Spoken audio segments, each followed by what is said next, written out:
Coach Monk and I were great from day one, and our relationship has certainly built from that. You know, getting a little more comfortable with each other. I think how he thinks, you know, and the more we can kind of do that, the better the operation is going to be. As far as like pushback and all that, like that's not really how he operates. I mean, he's a collaborative guy. He wants to listen, and then we decide together, you know. And he believes that with him and I, the whole staff. I mean, that's his philosophy, and it's been like that since I met him, you know. So, Travis, you were the run game coordinator in Baltimore, so now you're the offensive coordinator. So, how much role do you have in the creation of the running game here?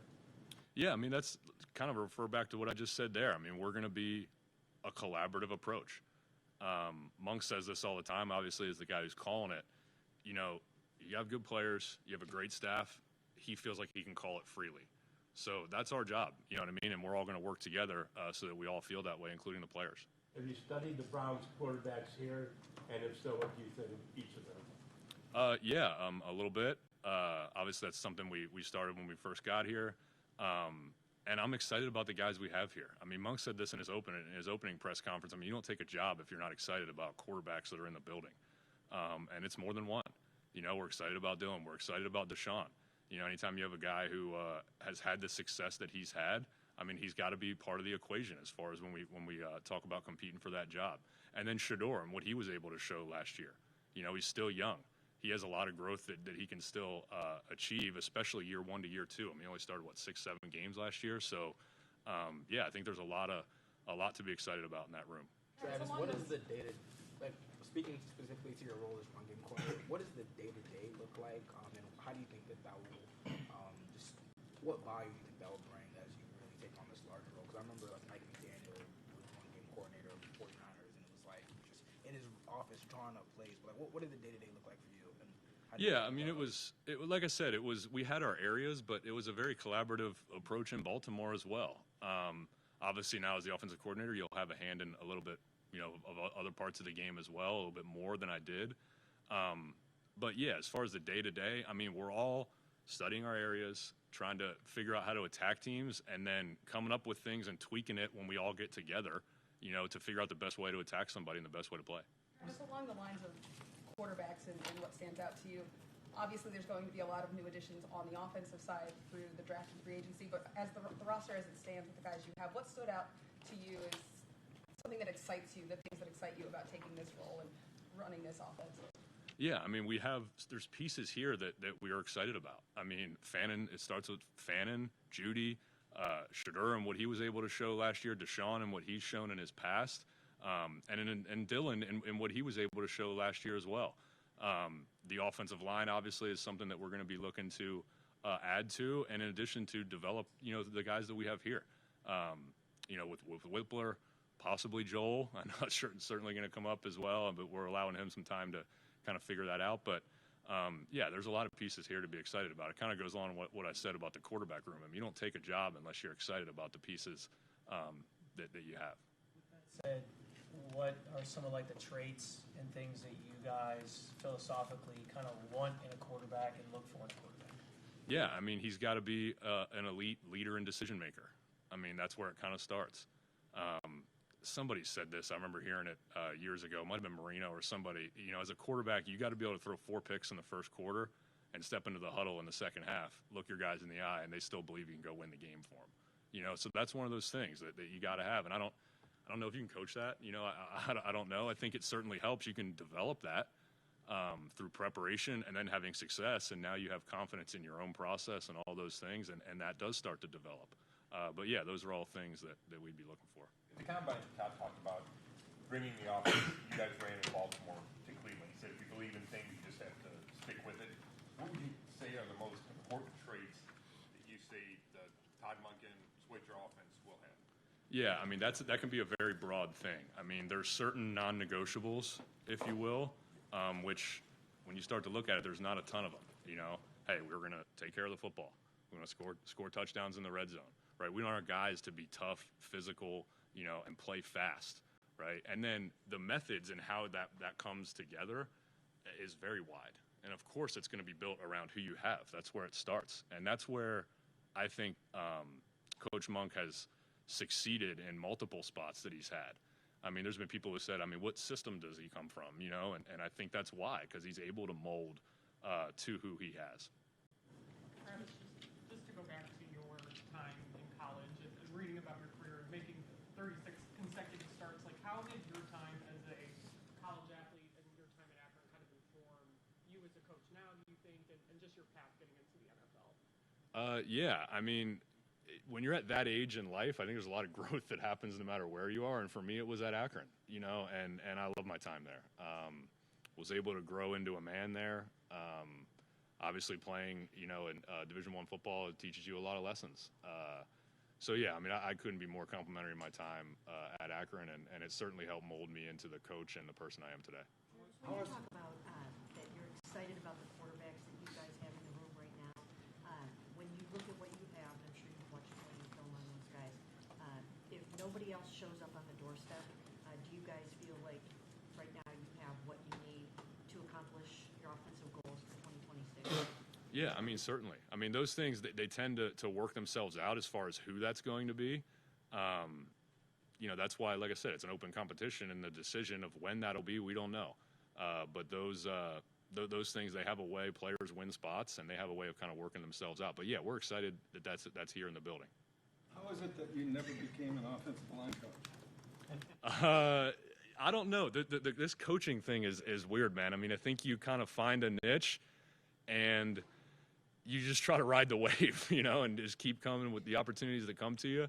And you try to do a great job at the job that you have, and then kind of let everything else take care of itself. So when I first started, I was actually in the weight room, which I thought was an awesome way to start. I was able to probably interact with the players a lot more than what a normal QC role would, or GA or something like that, because you're with them every day, you know. And then I was able to learn football because, I mean, I knew nothing, you know, at that time, and I was able to kind of learn football and get up to speed that way to where I could provide some value, you know, a year or two down the road. So I would just say it's kind of the way it fell for me. I think I've always had a pretty big picture approach, you know, and outlook to things. So maybe that's what it is. But, yeah, I don't know. I guess it's just kind of the way it fell for me, and trying to ride the wave. How did you end up at Akron? Yeah, so I only had 2 offers. I wasn't a huge recruit. And just like anywhere else, I mean, you fall in love with the staff, and you fall in love with a place. And, you know, you go and you visit, and it just feels right. You know, it's very similar to walking in this building every day. You know, you just kind of know it when you feel it. And, yeah, that's kind of helped that decision for me. How do you assess your wide receiver room? Yeah, I mean, that's obviously something that we're looking at right now too. Anytime you have somebody very similar to the Deshaun, you know, point, you got Jerry Jeudy, who is a very talented player, you know, and that'll be something that we're looking to try to tap into. You know, a skilled player's production year to year, I mean, there's just so many variables that go into that. You know what I mean? I think you can overthink things a lot of times outside of that individual player's control. You know, so we'll be looking at all those things, and we're very excited about Jeudy and Bond, and then obviously, like I said, I mean, I think we include some tight ends in that as well with Fannon's skill sets. So we're very excited about our pass catchers here. Travis, when you're talking about your Akron days, did you ever come to any Browns games with your players? Browns, I don't think we ever got to one. It was kind of hard because, like, you're playing and you're worried about it. We did go to a couple now Guardians games, and they were great. I mean, yeah, it was a fun time down here. How about Quinshon? Have you had a chance to meet Quinshon yet? And what do you think that you have in him as soon as he's ready to go?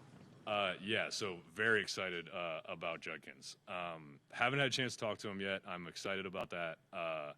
But he was somebody that well before I came here, you know, being in the AFC North for 9 years, I mean, you get some crossover tape where the Browns show up, and as soon as he started kind of bursting onto the scene, I was like, man, who's this guy? You know, and yeah, so very excited about him. Samson as well. I mean, I think we have a lot of really good talent in the running back room.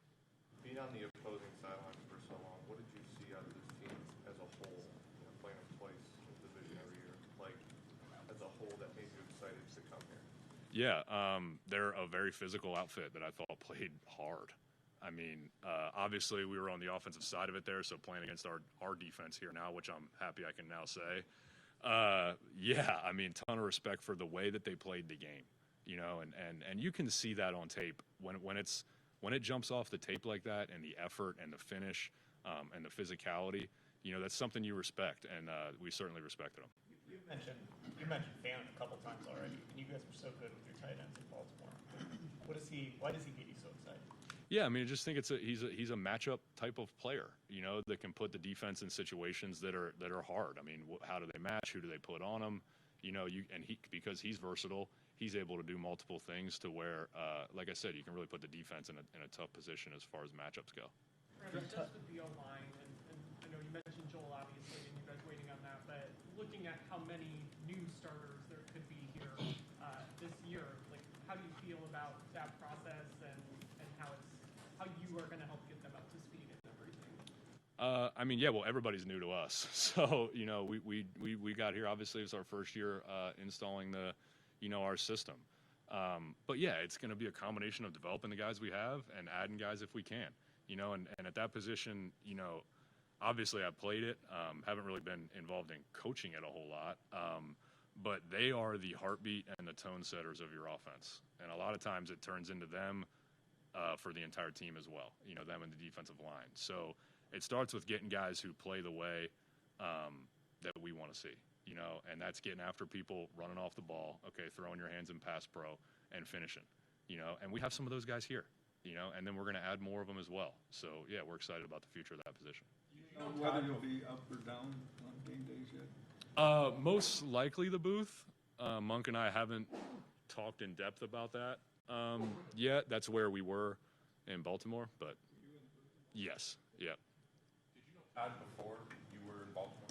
I didn't. I mean, I knew who he was, but no, I didn't. I mean, him and I met 3 years ago, and yeah, have really developed a great relationship. So what have you learned about him? And obviously he's stepping into a new role for him, and I know he's thrilled about it. What makes you think he's the right guy for this job? Yeah, so the first thing, like if you were to just say Todd Monken, like what's the first thing that kind of comes to my mind is passion, you know, and I've said this to a lot of people, like he would have been great anywhere.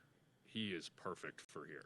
And I truly believe that. I mean, the city, the players, the building, they're going to see his passion, you know, and I think that's going to rub off on people, and it's going to be great.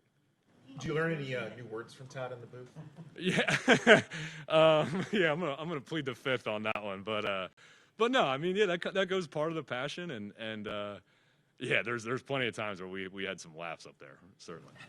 Todd will be afforded a significant say in starting quarterback. Do you feel like you'll be able to really collaborate with him on that and have a sort of voice in who you guys decide upon? I think it's going to be a collaboration of me in addition to our entire staff. I mean, that's just the way he's always operated with everything. So, yeah, I think that'll apply there, too. You had such a unique situation with Lamar and that run game and Derrick Henry, for that matter. How would you what's the process of trying to adapt your run game to an offense that doesn't have the best running quarterback in the league? That's a great question. And I think it can carry on past the run game as well. So I think that goes back to how your system is built from day one.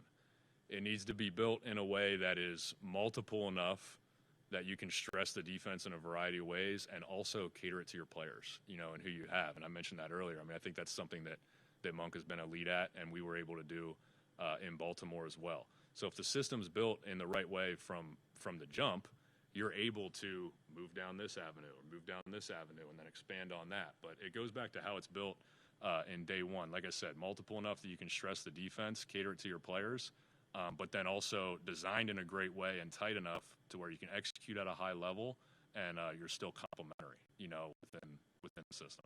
You mentioned giving Joel some time to obviously figure out what he wants to do, but Todd sort of joked last week that he had a chance to see him in his office and was already sort of trying to talk to him right there about coming back. So have you had a chance to give your pitch to Joel, and just how valuable would it be if he decides he still wants to keep playing for you and come back? Yeah, I mean, so I have a ton of respect for Joel.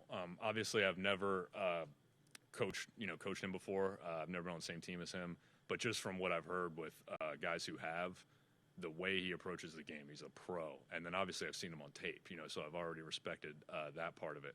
I haven't had a chance to talk to him yet. He's been up with Hop and Monk, and I missed him that day. So I'm hoping, I don't know, maybe we can kind of scatter this out and keep hitting him a little bit here and there, but also respecting his space and allowing him to make the best decision for him and his family. Joel wouldn't be the first, but I'm sure, but he's older than you.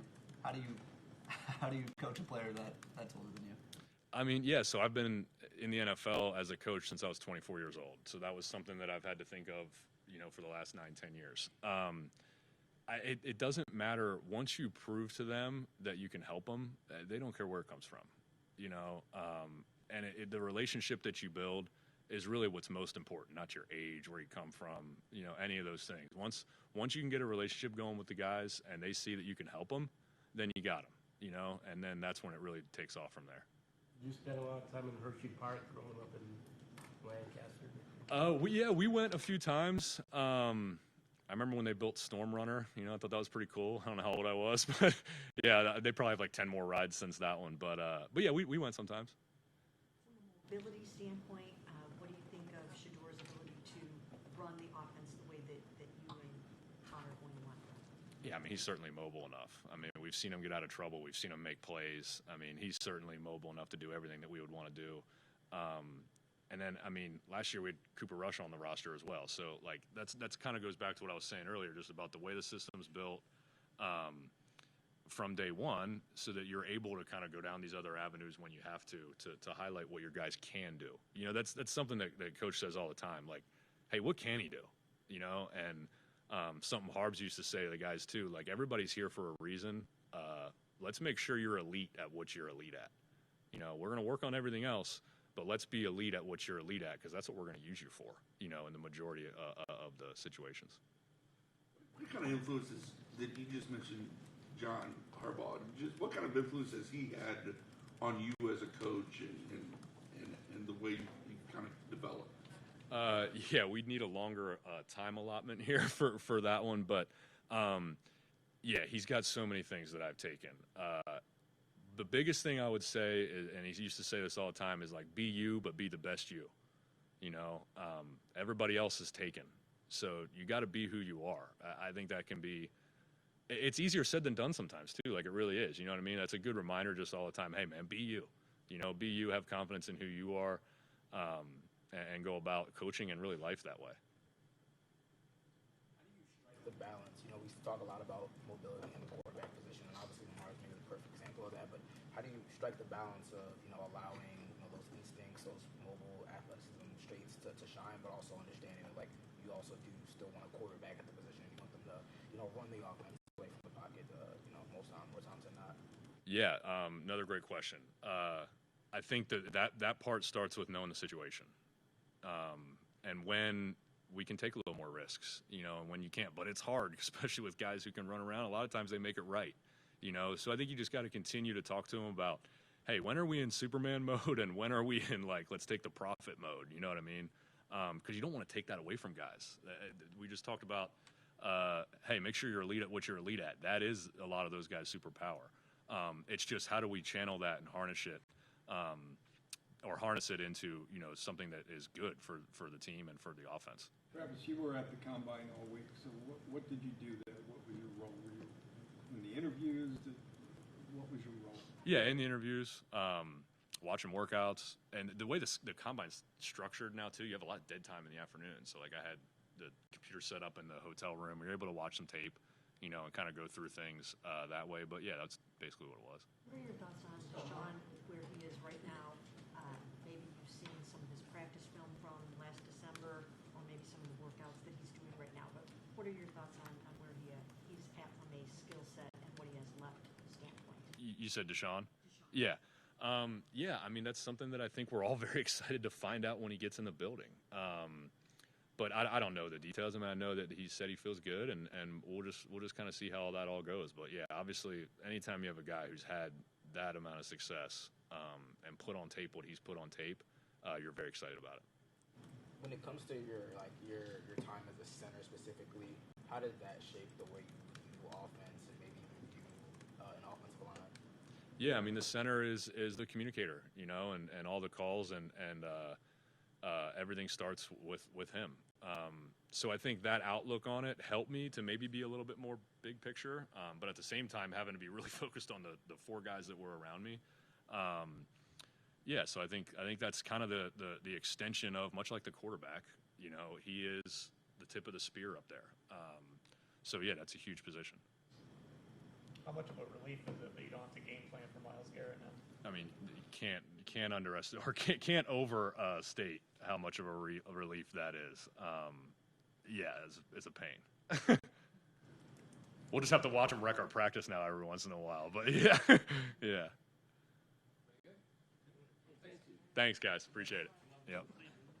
Thank you.